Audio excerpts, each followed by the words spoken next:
Hello, I'm Clark Crawford here with Marc Vandermeer, voice of the Texans. Now, Mr. Vandermeer, at the time of getting the call to potentially become the voice of the Texans, what were your thoughts? I understand you were working with the Miami Hurricanes sports at the time. What were your thoughts, and were you ready to make the jump to the NFL, or, how was that process? It was a long process. It's a long story, but I was with the Miami Hurricanes. Yeah, they were the number one team in the country. They were awesome, and this opportunity came along. It was something I could not look away from, even though I was with the top college program in the country at the time, and I was doing basketball games also and baseball for them. And they won the baseball national championship in '01, and that was right around the time when this opportunity came up, and I was thinking, man, I knew the '01 season for the Hurricanes was going to be really good, and the Texans wanted somebody really early. It wasn't like I had the offer yet, but I was on a short list, and I've always chased down my opportunities. I go after them. So if I think I want something, I'm going to go ahead and do it. So I actually flew myself here a couple of times and said, hey, I'm going to be in town. You want to talk? And I talked with the radio station, talked with the Texans, and eventually got the job. Everybody in Miami who I was close to, who I would ask advice from, advised me, look, Miami's great, wonderful, great college athletic program. It's the NFL. Go. And I did, and never looked back, never regretted it. It's a wonderful experience being here with this franchise, and the McNair family, and all of it. That's a great story, and thank you for sharing. I know you've had a terrific career so far with Houston, and we look forward to hearing your voice more on Texans radio. The next question I wanted to ask, how did your famous rock and roll touchdown Houston become about? Did somebody inspire you? Did you come up with it on the spot? How did you come up with that as your legendary touchdown call? Well, I think that the first thing is I don't say it all the time.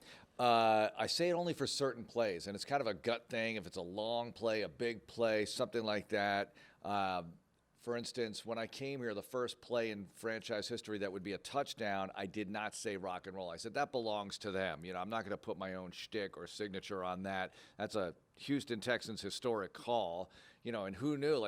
Would I be here forever? Well, I've been the only guy to ever do Texans games, so that's awesome, and I plan to be that way for a long time. But anyway, it all started, rock and roll was actually a basketball thing, and it was three jobs before that when I was at Central Michigan University as their voice, and it just came about. I just started saying it when people would dunk. Dunks it, rock and roll. It's a real basketball thing to me. And then I started thinking that, maybe this would work in football too for touchdowns, and I tried it and I liked it. So everywhere I've been, I've always asked the employer, because I went from Central Michigan to UMass to Miami to here. I've always said, do you mind me saying it? If you don't like it, I won't use it. But they've always liked it, and the Texans wanted me to use it, so I kept it. Well, we love your level of enthusiasm in the radio world, and I think it works, and it's a good call, and I think it really fits for certain touchdowns. So that's an excellent saying. Moving on to my next question. So you've been here since the beginning in 2002. Can you give me some insight of kind of what the level of excitement was from your world of before the first game in Texans franchise history? Kind of tell me what that was like for yourself. It was incredible because this is the birth of a franchise, right? So you go back to 2002. I got here, my first official event was the expansion draft, which was February 18th, 2002 at the George R. Brown Convention Center. And even though you knew which players would be picked in the expansion draft, because everybody knew it was Seth Payne and Gary Walker, Tony Baselli, Aaron Glenn, all those guys who were the foundation of this franchise, even though you knew who they were, it was still such an exciting event. And a lot of Texans fans packed the building. Bob McNair got up at the podium. He actually introduced me for the first time, which was an incredible joy for me. And I'll never forget that day. I think you'd have to ask other Houstonians who were here longer, because there was a 5-year gap of no professional football in the city of Houston after the Oilers left. So I only got here February of '02, but there were numerous events before that. The unveil of the logo, the uniforms, all the little events and big events they had leading up to September 8th, 2002, when the Texans played their first game against the Dallas Cowboys. It was unbelievably exciting. I mean, you just didn't know what to expect. The draft, David Carr coming in as the #1 overall pick, and then you play that game against the Cowboys to launch the franchise, and you beat them. There was nothing like it. The building was electric, so loud. I'll never forget that day. No one who was there will ever forget that night. That's an excellent story, and definitely football in Houston feels like the right move. It's an exciting town. They love their football. They love their high school, college, NFL football. So I think football was made to be in Houston, if you ask me. The next question I want to get to is the first playoff game in Texans franchise history. I know the fans were excited and everything, but, how was that? And, it's the first playoff game since the Oilers. This is a new franchise, even though the Oilers were a staple of this town. But can you tell me about what the energy was like in the building, things of that nature, or how was that from your perspective? Well, it took a long time to get to the postseason. It was the 10th year franchise history, right? So, and there were a lot of good seasons, but not great seasons before that. There were some landmark times, getting to 500 for the first time. 07, 08, you go 500. 09, you have the first winning season, which was really a thrill. And you had a chance to make the playoffs that final day of the season, but didn't get the help you needed on the final day. And then 2 years later, you're finally in the postseason. And it was magical. It was a strange year because a lot of guys got hurt. Some guys came back, some guys didn't. Matt Schaub, Matt Leinart, first two quarterbacks on the depth chart got hurt. You had T.J. Yates, who's a Texans legend, playing. And to clinch the playoffs in December of that year was just monumental. And then you get to the playoff game against the Bengals, the first one, and it was the perfect day. You couldn't script it any better. It's 10-10, J.J. Watt, pick six, touchdown. Arian Foster scores. Andre Johnson scores a touchdown in his first ever playoff game, and I'll never forget it. No one will forget it. It was a highly memorable day and just perfect. Now, you lost the next week at Baltimore. It's too bad, but that was a great season for the Houston Texans. And the vibe, the happiness, the joy, it kind of reminds me of this team in a different way with D'Amico Ryans coaching now and the way things are going now. It kind of reminds me of that era, that mini era a little bit. I know everything's different. No two things can be alike, but I'm feeling some of those feelings. Yeah, that was an excellent time of Texans football, which leads me to my next question. You mentioned some Texans legends, J.J. Watt, Andre Johnson, Arian Foster. In that said playoff game, J.J. Watt had the pick six. That was a legendary moment in franchise history, kind of his breaking out party. How was it calling future Hall of Famers games as a pro?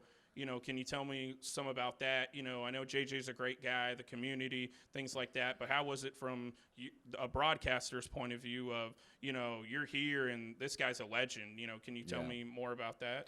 Well, and he just went into the Ring of Honor here in 2023, and Andre Johnson's already in, and both those players have had such an impact on this franchise. And, I'll go back to Andre for a moment because for years, Andre Johnson was one of the big, if not the biggest reason that people would come to games. I mean, you just wanted to see the Houston Texans play with Andre Johnson because he was one of the great ones. There's no question he belongs in the Hall of Fame. I think he'll get there eventually, hopefully sooner rather than later. But there were so many times where you knew where the ball was going, but he would still find a way to get open, get the ball, make miraculous plays. He was a joy to watch. And J.J. Watt, of course. Gary Kubiak once said it's like having a quarterback sometimes. When you need a big play, he makes a big play. You need a big sack, he'll deliver. The pick six, plays like that. The year he had all those touchdowns in 2014 was incredible. I mean, he just scored at will, it almost felt like.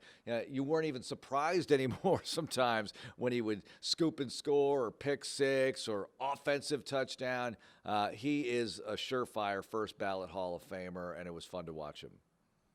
So this leads me to my last question. So the Texans have gone through some, we'll say, dark seasons, and obviously with an expansion franchise, some of that's to be expected. But I want to go over the Bill O'Brien seasons and get your thoughts on those. He started out as coach, and then at one time towards the middle and the end there, they also made him general manager. Obviously, the general manager part didn't work out too well because he was one of the leading decision makers or he might have been the head decision maker of trading DeAndre Hopkins. What were your thoughts on him?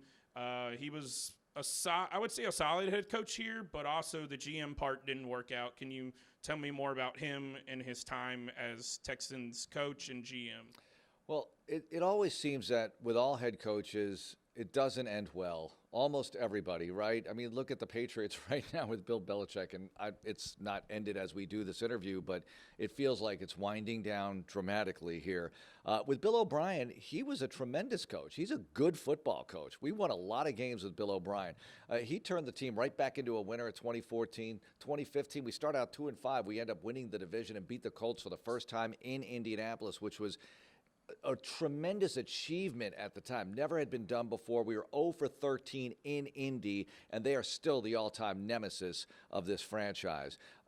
So I really respected everything he did as a coach, winning games for this team. 16 they win, 17 obviously they had a lot of injuries. The starting quarterback Watson gets hurt, but 18, 19 right back there. But yeah, I think, taking over as GM, that obviously did not work out as planned. Nobody plans to go down in flames, right? But it didn't work out. He made a lot of moves. 2020 starts at 0-4. He gets dismissed, and that's it for the Bill O'Brien era. So like I said, it started out well enough. They just never could quite figure out the whole equation. Quarterback, the GM coach combination just didn't work out the way they needed it to. And then we went into some dark seasons, no question. 2020, won 4 games eventually. 2021, 2022, yeah. But now I think everything that happens, I'm not going to say everything happens for a reason, but it happens. And it got you to where you are today, which is in a really good place with this organization. It's never been better. I agree. I think they're right now headed in the right direction with a rookie coach and a rookie quarterback. Bill O'Brien, I would say, in my opinion, he had a lot of highs and a lot of lows here, but certainly he did some more good than bad for the franchise. So I want to end it with that. So thank you for your time today, sir, and I look forward to hearing more from you on Texans Radio. Thanks so much. I appreciate you having me on.